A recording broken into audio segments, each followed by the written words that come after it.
that said I can go like this. I'll just talk like this the whole time. Just pull your arm out of your sleeve, and we'll turn like this. Did you mean to hit record right now? I think it's fine. I was trying to get it to wake back up, but Yeah, you gotta. I always had to get in the habit of pushing the button on the side because it'll automatically wake up and start recording. yeah.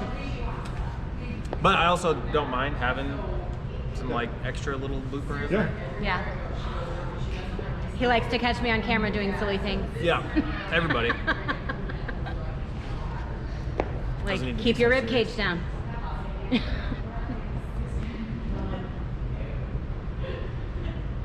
Oh, these aren't the fluffy ones. I have those, but since it's not windy in here, honestly, all I would really do is kind of muffle the audio. Yeah. Do you know what those are called? No. Dead cats. Really? Makes sense. That's what they look like. It's always a fun little fact.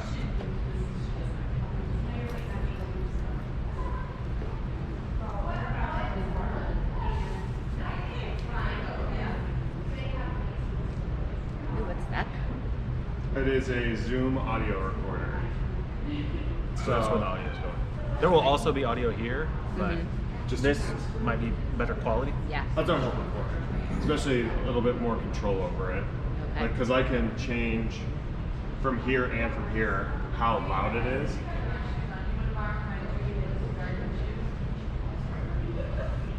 So, like, if someone's not talking loud enough. Like, I can see exactly. Like, if you talk right now. Oh, Yeah. okay. So, oh yeah, I see it.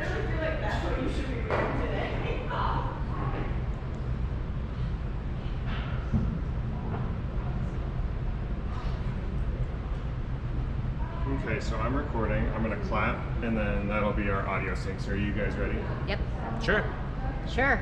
ready, All we have to and- do is talk. Jill, the Thrill Miller. That's me. That's you. All right, so we're here, episode 2, Athletes at the Bar.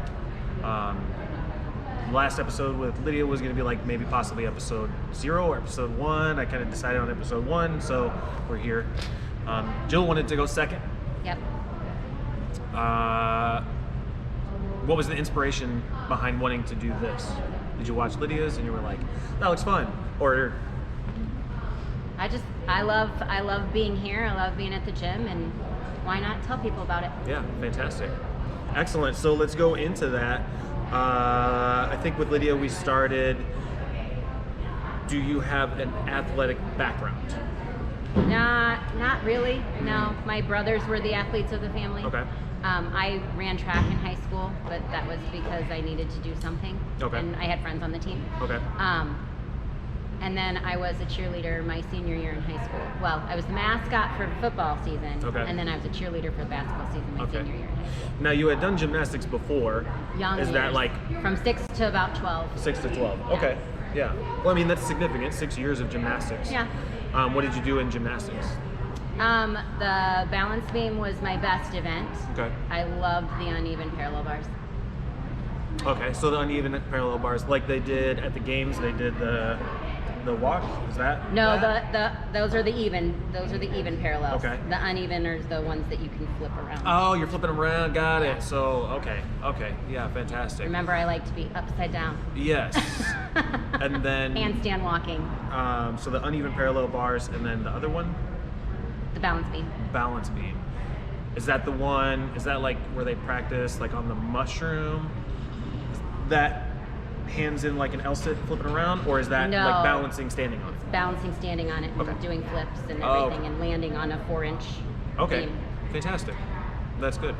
So that translates into the coordination and the balance and Yeah. agility, stuff like that. Yeah. Agility. Yep. Agility. Crack yourself up. Oh man. Okay. So 6 to 12 was gymnastics, and And then ballet, And ballet, and okay. tap, and yeah. So those are significant. Those are, and like as a coach, I like to hear stuff like that. And then I also like to know about athletes, because then I can try and draw parallels to some things. Like not to say that I know a lot about gymnastics, but if I go and do some research and then find out, like things that are relative to what we do in here, I can say, oh, like when you were on the uneven bars, whatever. Right. So gymnastics, cheer, track. What did you do in track and field? So there's a big difference because you could be like a 100-meter sprinter or you could be a thrower, right? Right. Okay. So, and I did both. I was a sprinter. Okay. I did the 4x2 Okay. relay. I did the 4x4 relay. Okay. I did the 400 individual. Did the high jump. Shot put, discus. Fantastic. So shot put, that's where they like tuck it behind, right? Yep. That's pretty fun.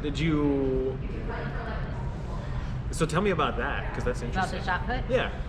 We'll get to CrossFit. We do CrossFit all the time. I want to know about shot put. And Shot discus. put. I mean, I don't know that I ever got first place in shot put, but I mean, I held my own, Yeah. and I didn't fault too much because you have to not cross the line. Right, you got like You're in the circle. You got to have spin. to. Yeah, we didn't do so much of the spinning. We did the spin and the discus, but not as much on the shot put. On the shot put, it's more of a kind of shuffle back Okay. and then push with your hips and your shoulders. Okay. Fun. Yeah. It's very fun. We should try that once on the wall ball and see like if you still got it. If I still got it. Yeah. We'll have to lay it out. Maybe that'll be a strong, or the strongman event. slam ball. Yeah. So track and field, discus. Tell me about the disc. So that's a spinning one, right? Yeah, And you're that's the one. holding It looks like Yeah. it's a heavy frisbee, Yeah. and you hold it. Yeah. And then you've got to make sure it rolls off your fingers the right way, otherwise it doesn't fall within. What type the, of training did you do for that? Was there any strength training? I mean, in the girls' locker room, I guess in girls' sports, it's probably a little bit different than boys' sports. I didn't play either. Well, I mean, nowadays it's No? important Yeah. to distinguish. You're right. Like if You're I was right. in girls' sports. Yeah, like was it just working on like the discus? Were you just practicing that and like some technique work? Did you do strength training for that? No, we did not do strength training. I took a weightlifting class in high Okay. school, but that was just because I had an elective to take, and that was That's another. great. My friends are there, so I'll take that class too, What'd you do in the weightlifting class? as little as possible. Versus now, like Jill, who's like, I will only want to do weightlifting. Yeah. That's very funny. That's very funny. No, I'm a teacher, and we took our kids to the high school I'm a fourth grade teacher, and we took our fourth graders to the high school to swim. There was a unit where they taught them to swim, and the weight room is right off the door where we walked in to go to the aquatic center at the high school. And like seeing the high schoolers in that weight room, and I'm like, wow, they're like really lifting weights. Yeah. They're doing back squats, and they're doing, front squats and thrusters, and like seeing them do the things that we do in here. Yeah. They've got some good trainers going on at Yeah. the high school who are doing the right things with those high schoolers. Yeah. Not that my high school was a bad high school. I'm Right, not but it's trying just to trash different. talk, but like The training Yeah. for students has changed. It really has. Like it most certainly has, because they found so there's such value in strength training. Mm-hmm. And I always try and say like with athletes, there's a difference between like what you would do in the locker room that's more of a sport specific training versus like what we do in here. So like in here, we squat as low as possible. We want hips to go below parallel, get as low as possible. Whereas in like a weight room for something like that, you're not going to have that benefit. So like in shot put or in the discus, like we want to get that full range for healthy knees, for healthy hips, stuff like that. Right. But in that instance, in like jumping or running or anything, like you're not going from that below parallel. So it's a totally different like squat because it's sport specific. Right. Well, and that's one thing that when I was talking to the aquatics director about that weight room at the high school, I was telling him how impressed I was with the moves they were doing. And he said that the high schoolers actually, if they're in a sport, so like the baseball team, they have one of their classes is the weight room. And so they're training all school year long for baseball specific. Yep. And that the director of the weight room, I don't know what his title is specifically, but he's really leaned into that and pushed more for those student athletes to really have meaningful time in the weight room. Right. So I guess question off the back of that, how much of a difference do you think that would have made in your high school had you been encouraged to do more of the weight training, or if it had been more of the standard? Well, so I think if I would have had it would have made my performance better for sure, but I think it would have had to have come from within in some ways too, where I would have had to be motivated to want to do that. Yeah. You know, like I said, I was in track because I was wanting to be with my friends, and I needed to do something else after school, and so that was more of my motivation for being on the track team. Had I been more of a, well, I want to do this in college, or I want to do this beyond, or just more specifically wanting that, and it probably would have had more meaning to me. Yeah. To seek out some more training, sport-specific training. Right. Now, how would you feel? How do you think you would have felt? How do you think you would feel now, felt before, whatever, had you started CrossFit back then? Because everybody kind of looks back and it's like, I wish this would have been a thing when I was a kid, because I like found an outlet now, and obviously we like evolve over time. So maybe high school Jill wouldn't have been like, yeah, I want to do CrossFit. Maybe would have. Yeah. So like, how much earlier would you have liked to have started doing CrossFit? When did you start? I started in 2018. Started in 2018. I was 43. 43. And I had a friend who invited me, and I kept telling her no, and I finally just showed up one time and went with her, and then that's pretty much all she wrote. Just took the once? Just took the one time? Well, no, I had to like have to roll myself out of bed after the first couple of, Right. because your whole body hurts. Right. But it didn't like push you out of it. No, goodness. Like, what was your early on CrossFit experience? What do you mean? Were you like, okay, I'm gonna give it a week, or I'm gonna give it 2 weeks, or I'm gonna give it a month? Oh no, I was all in like from the very beginning, because I knew I wanted to. I was over 40. I wanted to get. I was recently divorced. Wanted to just feel better about myself. Sure. And going to CrossFit basically just made me feel like a badass because I could lift heavy shit. Right. Right. And I needed that. I needed that boost for me. Yeah. And so it really helped me to just, I was all in. Yeah. From the very beginning. Helped you kind of pull everything back together. Right. I had already started running with my friends and doing 5Ks and stuff like that. And so that felt good, and it felt good to be social again, and then getting into the gym and finding this group of people. Yeah. The culture at, at CrossFit, right? Yeah. It's a real thing. Yeah. And that really is, it brings you back over and over and over again. Right. So it's not just like, coming in and doing the workout. Like, the workout and the health and fitness is a byproduct of like the community and hanging out. It's like, I'm gonna go hang out with my friends. We're gonna do it at the gym, and we're gonna lift some weights, and we're gonna like get sweaty. But like the goal is to go hang out with my friends. Right. And then it's just everything else is. And that's why I invite all of my friends who don't do it to come join us. Right. Right, because you're like, you want to hang out. You're already my friend. Come be my friend over here too. Right. Like, instead of like sitting down, where are we gonna go out to dinner or whatever, blah blah blah. It's like, why don't we just hang out every single day for like an hour, or maybe more if we just hang out like afterwards, after the class, or do some extra work. Yes. So we kind of piggyback. We left a question. So to go back, how much earlier would you have liked to have started doing CrossFit? So you started at 43. You started in 2018. So before CrossFit, I've wanted to be fit my entire adult life, right? So in my early college years, I tried different things. My mom actually got me into jazzercise. Okay. I was an instructor for several years. Yes. So I can do all of the dancing jazzercise, which is fun, and that that was a different outlet. So, but there was a little bit of jazzercise structure is you do an aerobic, and then at the end of the class, there's some weight training within there with dumbbells. Sure. Mostly. And well, I loved that. It was fun. It was, again, for me, what works is I need a time to be there. You tell me what to do. That's what I do, and then that's my workout. Yeah.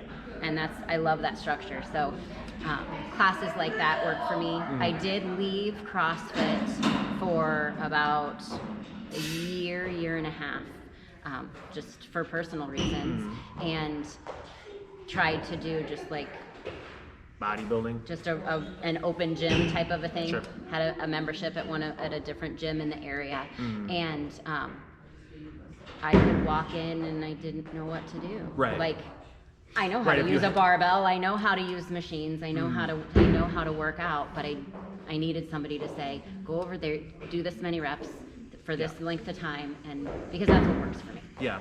Yeah, so there is like the big benefit, like you said, like the structure. So whether it's like the jazzercise, like with CrossFit, you're coming in and you don't need to know what to do because there's a coach there that's going to say, this is what we're doing today. Right. And even if it's something brand new, you're like, I don't know what that is. The coach is going to demonstrate it to let you know. And then if it's something you can't do, then they modify it. Right.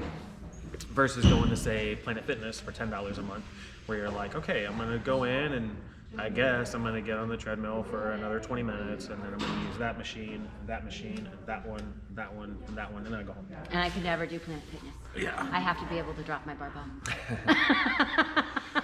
Yeah. It's one of the best sounds in the world.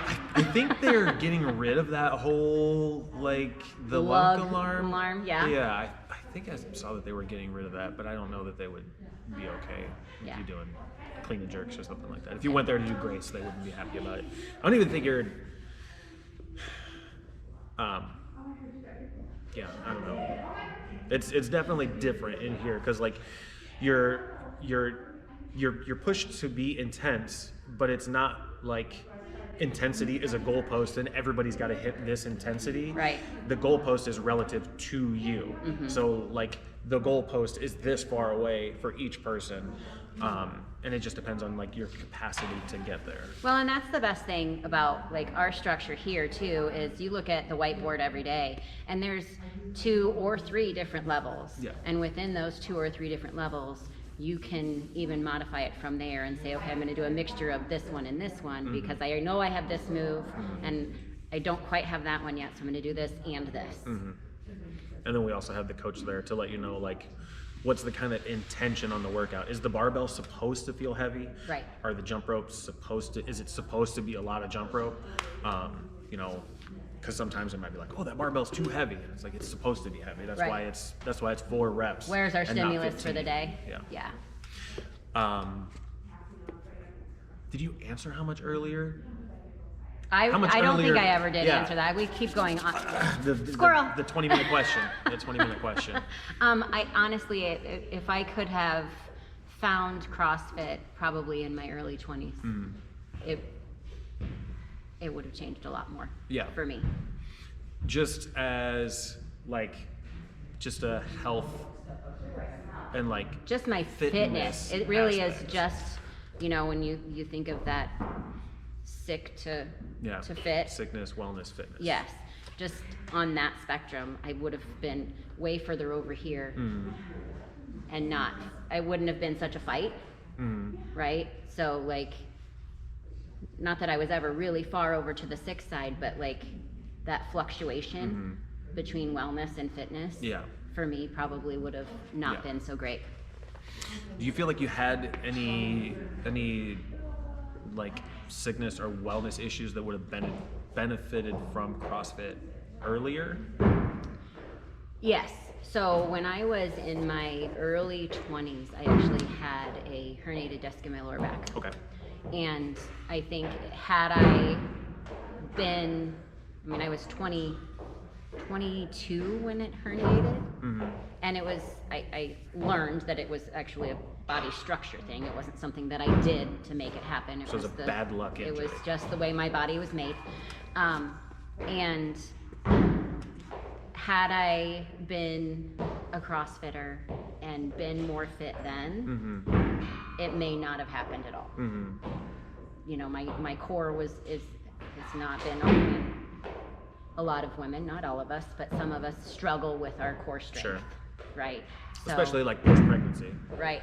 You know, because there's so much that changes. It happens, like getting everything back. You're saying you felt like you would have been like better prepared, you know, against like that bad luck. Everything would have been stronger here. Right. Because So when it first happened, I was in physical therapy, and I did physical therapy for about 6 months before I ended up having surgery on it, and they had me doing a lot of core strengthening and a lot of, just because if you have something going on with your lower back, you want to make sure your core is tight to support that. Yeah. So I think if I would have already have been in this kind of a gym and already had that base, it may not have happened at all. Yeah. Because like looking at it, the physical therapy that you did leading up to the surgery, how would you compare that to what we do on a day-to-day basis here? It was, Like out of 0 to 10 on difficulty. oh, how it was the wasn't physical anywhere near therapy what we do here. compared to like right. Yeah. Because I have talked to people and they've had issues and they are CrossFitters, and then they go and they talk to a specialist of some sort, and the specialist is like, here is your physical therapy, and then they look at it and they're like, we do way more than this during a warm-up. So had the fitness been there, and just like the functional training that we do, because there are movements that we do that seem less functional, like box jumps and things like that.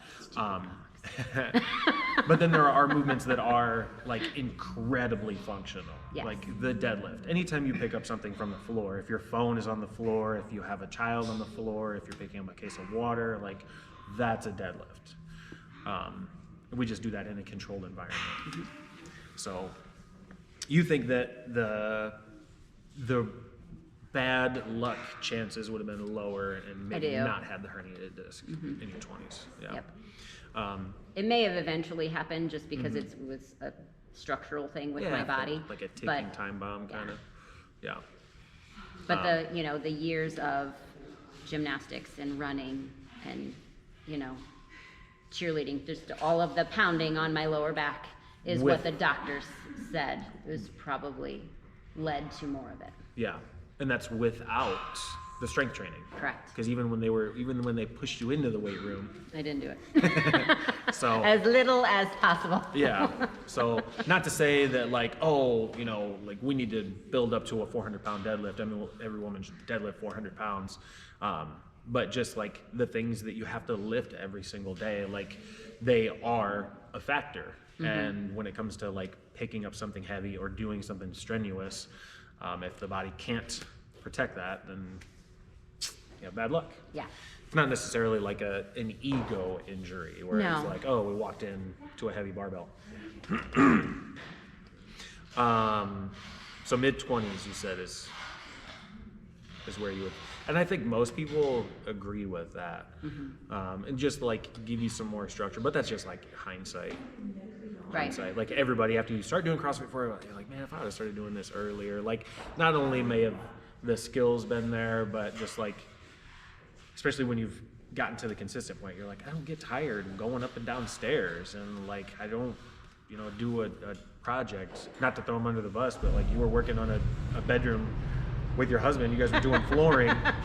You want to talk about that? Tell that story. This or recently? It's just recently. So we were working on the floor, and we finished the floor, and he was complaining about how sore he was. Yeah. And what did you guys do with the floor? Did you pull up flooring? Was there carpet there? There was carpet, and we pulled that, and then we put in the vinyl plank. Yeah. How long did that take? A couple of days. Yeah. Because we had to move furniture back and forth. I was painting, Yeah. so I was up and down the ladder. So you were up and down the ladder. Did he paint at all? No. It was just floor. He just helped move everything. Yeah. You guys moved everything together. Yep. And then helped with the floor. You did the painting. And then after you finished up, that's when he was Super sore. super sore. He was asking you like, are you sore? And you said, Nope. no, actually I'm going to CrossFit right now. So right, good luck going with to that. the gym. Yeah. He's been reluctant to get back in it, Yeah. despite having a dusty barbell here. So Well, you know. yeah, that's fine. Excellent. So I guess what would be like your elevator pitch to try and like explain CrossFit quickly, or try and convince somebody to come back like tomorrow at the 9 a.m. class or Monday at the 4 o'clock class? So when I am trying to get my friends to come to the gym, I just tell them that I tell them how it's changed my life and how it keeps me motivated to continue to come back because of the people here and the way that it makes me feel. Yes, there are days that I am sore. Yeah. But I know those days that I'm sore, it's because I pushed myself, not because I'm not getting more fit. It's because I pushed myself to become more fit. And so I think that that's really what I would tell people is CrossFit's it's not your average gym. It's just not. You're gonna come in, you're gonna have fun, you're gonna learn something, and you're gonna walk out after having a great workout. Yeah. Those are the three things. Yeah. Have fun, learn something, and get a good workout. Yeah. And then go home. It only takes an hour. It does. It takes about an hour, depending on how much talking is going on. Right. But we try and keep it to it. How much you have to tell us to stop talking. Right.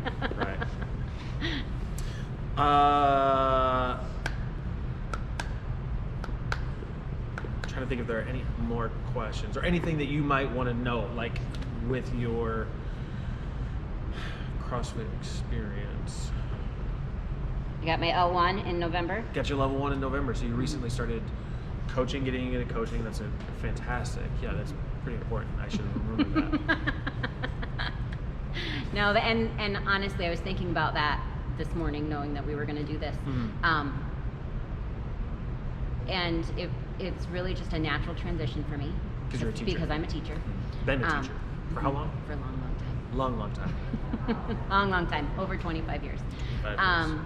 But you know, I'm a teacher by trade, so it just is a natural progression for me to want others to help others by teaching them what I've learned and what we do, and just the CrossFit way. Yeah. And then also eventually helping to get CrossFit kids really going. Yeah. Why did you finally get your level 1? When did you decide that you wanted to get your level 1? Or when did that like start to creep in? When Amy and I really started talking about it, because she was supposed to go with me. She was. I'm calling you out, Amy. Yeah. But I think that it was just something, like I said, natural progression. It's something that I wanted to do. And now that I've done it, I think everyone should get their level 1. Yeah. Whether they want to coach or not. You don't have to become a coach. I think that the information that you get and what you learn in that L1 seminar is immeasurable. Yeah. Like there's just so much knowledge that you get. And it just becomes even more of an obsession. Yeah. Everything I listen to now is all CrossFit podcasts. Yeah. So the way that I kind of compare it or talk about the level 1, because like in class, we've got the whiteboard and we're trying to, get through the warm up, get through the strength, get through the Metcon, and we're trying to do what coaching we can about the movements, but we don't get that much time to talk about like the methodology of CrossFit and like the history of it and the whole entire like level 1 manual. That's like 400 pages. And that's not all information that's, it's relative every day, but it's not necessarily, useful every day.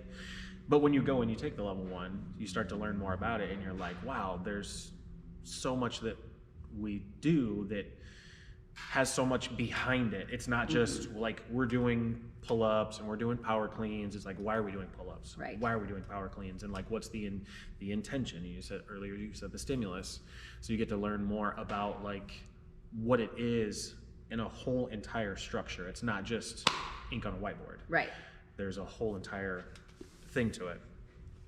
And I think that one of the things coming back from my L1 is because of what I learned there, my PRs dropped because I was so much more conscious of how I needed to move, what I was doing in my movements.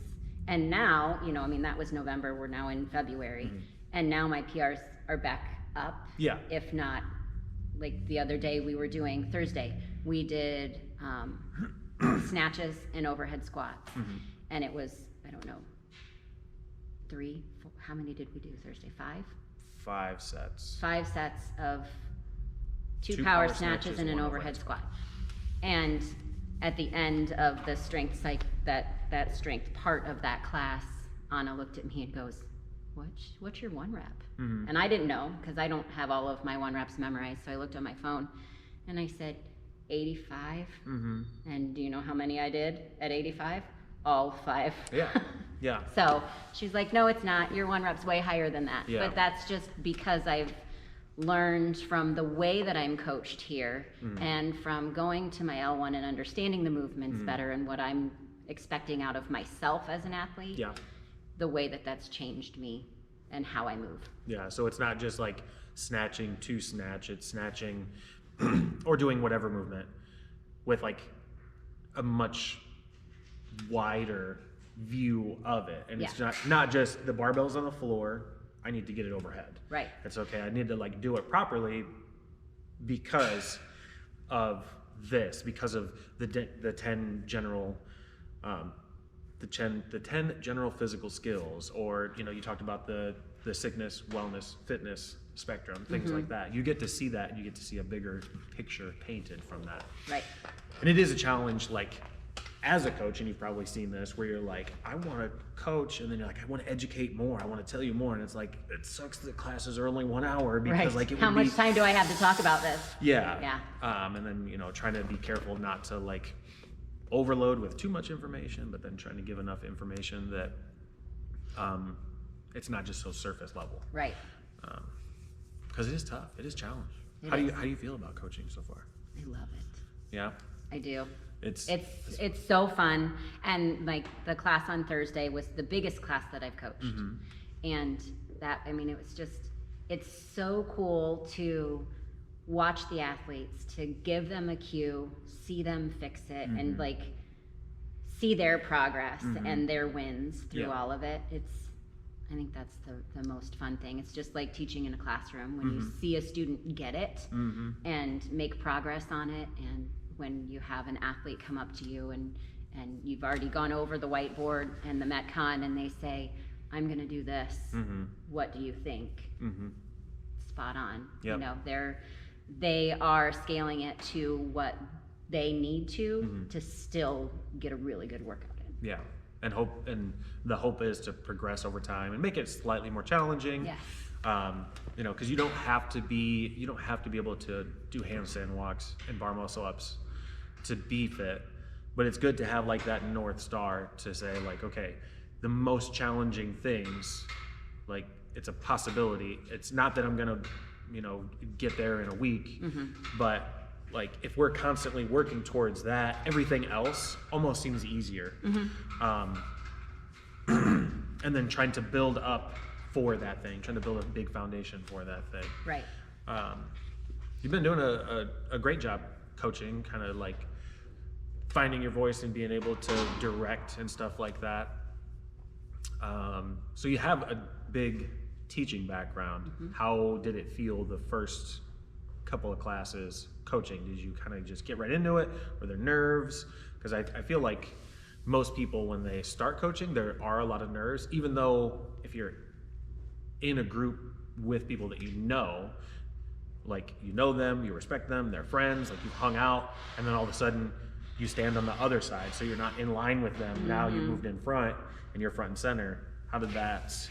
So the first few classes, like being in front of them doesn't bother me because I'll talk to anybody.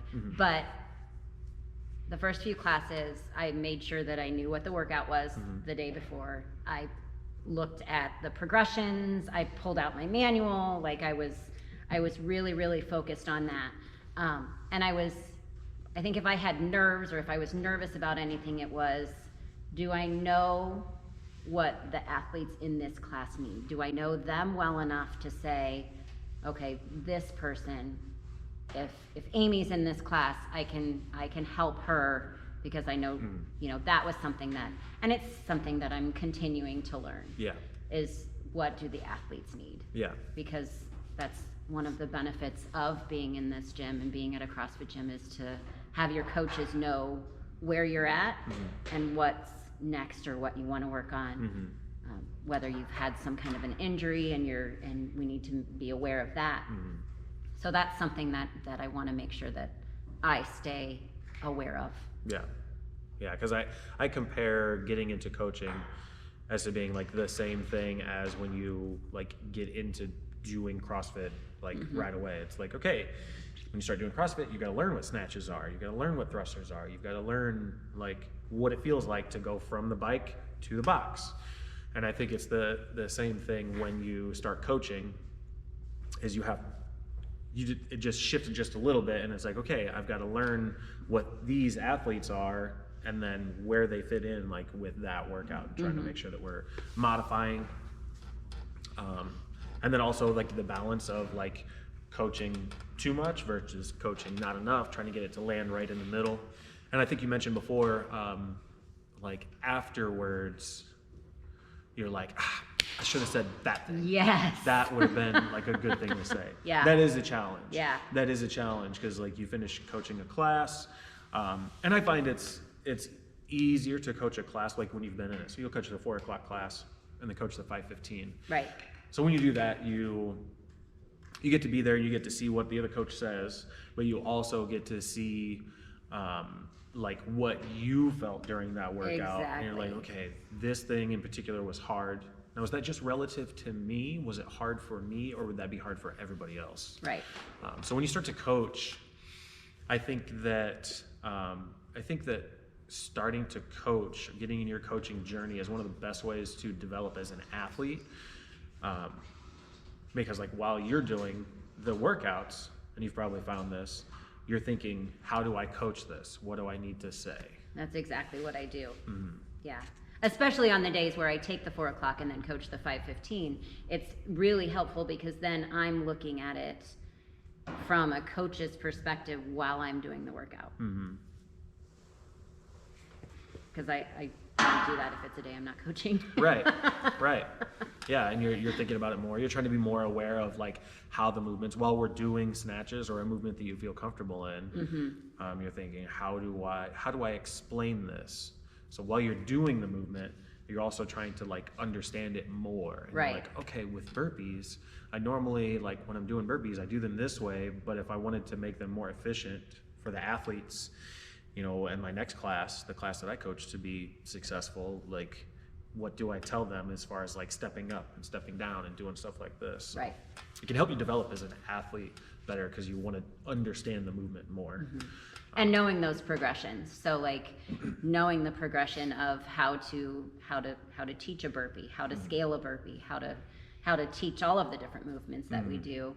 You know, not everybody's going to get a ring muscle up, but we can work on pushing up on the rings and holding ourselves up on the rings and the false grip. And, you know, there's just all of the things that we learn in L1. Yeah. It's a lot. It can be a lot. It can be very helpful. It's overwhelming when you print off the manual and you're like, I gotta take a test on this. It's information, 2 days of information overload. Yeah. And the PVC pipe has never felt so heavy. Yeah. But it is a ton of fun. Like it's 2 days, but I think one of the biggest benefits, especially if you're looking to be a coach, is at the level 1, you see the seminar staff like live in person coaching, and it's like watching, you know, animals in the wild, and you're like, wow, it's beautiful. Or watching like an elite athlete performing, you're like, this is insane. They are so good. And you wouldn't think that, like, if you like not having experienced it, you know, if I come to you and I'm like, wow, they're such good coaches, and you're like, what do you mean they're a good coach? I don't understand. And then like you see it and you're like, I feel like if they were here all the time, I could be able to do anything. Right. Or you're like, I want to be able to explain things like that because Mm-hmm. and it's a challenge. And it is, I think it's a little bit different at the level 1 because everybody's there and they're financially invested in it. So everybody's like really paying attention. Yeah. Because it's a financial commitment. But everybody's also there and like wanting to learn. And I think it makes it a really, really fun environment. That's very similar to the CrossFit class Because it's the same culture. Like, yeah.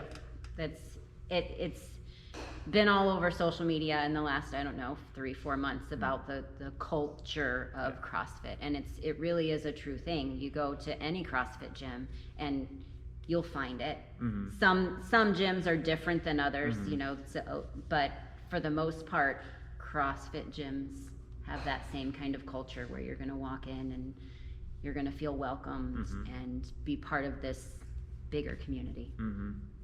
Yeah, you're going to be encouraged and supported to do better. And that's why competitions are so fun. Yeah, and it's not the sense of like, oh, do better because you're bad. Like, do better because like you can do better. Right. Like everybody, and you don't really know like what the limit is because you've never found it. I always, I don't know. It's kind of a hot take. I don't really enjoy when people are like, oh, I can't do it. Like it's kind of have like a little physical tick where I'm like, how do you know? That's a bad word. You're not allowed to use the word can't. How do you know you can't do it? Like right. I'm gonna need you to prove to me that you can't, and like you can't do that in this moment. Like, can you not do it because you're not willing to try? And it's tough, but I think people are like way more capable than what they think. And I think you learn a lot about that, like in the level 1. You're like, wow, if you could just have all this information, like, then you would know. And that's why everybody should go. Yeah, it's a lot of fun. Yeah. It's a lot of fun. I was just talking to Allison about it a couple weeks ago and she said, you know, don't know that I would ever want to coach, but I feel like the L1 would be. It's fun. It's a lot of information, and it's, like you said, a financial commitment. But I think if you can swing it, I think everybody should do it. Yeah, it'll definitely help give you like more of an understanding about what we do and why we do it, and not just to be sweaty for an hour. Right. Because it's more than that, and it's, you know, the health and fitness, to circle back the health and fitness and wellness that you get from it. I was just talking with an athlete yesterday, and I was like, oh, you love it? And she said, yeah. And I was like, that's fantastic. And she said, I don't get migraines anymore. And I was like, that's insane. That's insane that you don't get migraines anymore. And I asked her, like, what have you done to try and treat the migraines from before? And she said she had like sinus work done. She's had like the Botox injections like in the head, stuff like that, to do all that, and nothing. And for years, she's had migraines, and she doesn't now. And I was like, that's crazy, because I wouldn't have thought that was a thing. But like when you come in here and you apply yourself and you work hard, like your body changes. And it's like the movement, you know, it's and that's I think when people who aren't CrossFitters and who've never been to a CrossFit class, when they have someone like me or someone like you saying just come and try it, they think of those elite CrossFitters, you know, the fire breathers, the ones that are repping out muscle ups, and they're the ones who've got, you know, they're just the crazy elite athletes is who they're thinking of. But if you walk into any class at Refiners, you're going to see people in their 20s all the way up through 70, almost 71. Yeah. And It's we're all doing our own thing, but Yeah. it's just what CrossFit is about is overall fitness and living your life in a way, you know, I do this so that when I'm 80, I can do it by myself. Yeah. My kids don't have to say, "Oh, mom needs to go to the home because she's unstable. She's not able to get up Right. if she falls. We're afraid she's going to break her hip. Right. She's not going to be able to get off of the toilet by herself. All Right. of those things, We practice falling. right, getting back up and cheering. That's what the burpee is. The burpee is practicing falling, because as you age, that's gonna happen, or the chance of that, the chance of that is going to happen. But with what we do in here, we kind of keep pushing that back. We're pushing against aging. Right.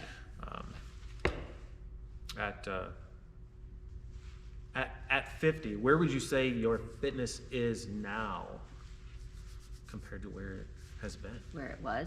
Yeah. I think that I'm on this side of the curve. if needle you is think- moving that way. The needle is moving that way. It's not where I want it to be. Perimenopause, menopause has kicked my butt Yeah. in the last couple of years. And, I'm working with doctors on that, and coming in here every day, it makes a difference.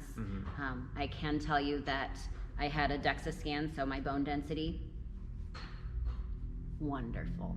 Fantastic. My grandmother and my mother both had periosteoporosis, Okay. and now my mom is all the way into osteoporosis. And I'm not even anywhere near that. Yeah. So And weightlifting helps with bone density. yes, absolutely does. And that's I guess that's another like hot take that I have been on record of saying that I believe that genetics plays less of a part than people give it. Because you've got 2 generations of women that had bone density issues, and like you're 50 and it's fine. Right. And like if you continue to do what we're doing in here, like we lift heavy weights, and that's a relative number. Like heavy, light, fast, slow, those are relative. Like Right. your heavy is different than my heavy. Your heavy is different than Susie's heavy. Like Right. heavy for you is heavy for you, and you lifting those heavy weights, which are heavy. I think so. Yeah, on an average way, I would say that are heavy. That's helping you push back aging in a lot of ways that really nothing else can, which is a crazy benefit. Yeah. Crazy benefit. It's way better than trying to take some pills or doing some treatment or walking around with a fall risk ribbon. Right. Right. And that's, I would say 50 years old, CrossFit has made a difference in the way I live my life. I'm not afraid of falling, So it's winter time right now. It's icy out. And yep, I got out of my car the other day with all my bags and all my water and my coffee and going into school, and I almost slipped, but I was like, well, I would have dropped both of those, but Right. But because we do hard stuff, Right. you can control yourself and Right. balance that. So, but I would say that it's made a huge difference. Like I get up in the morning and I feel good when I get up, and I go to bed and I can sleep pretty easily. That makes my husband mad. Well, if he was in here, Anthony, we're talking to you. I Regulated- love you so much. regulating your hormones with CrossFit, that's a real thing. That's a real thing. Yeah. Yeah. So.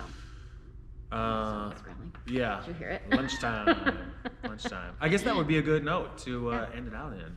Episode 2, Athletes at the Bar. Jill the Thrill. Thanks for stopping in. Thank you.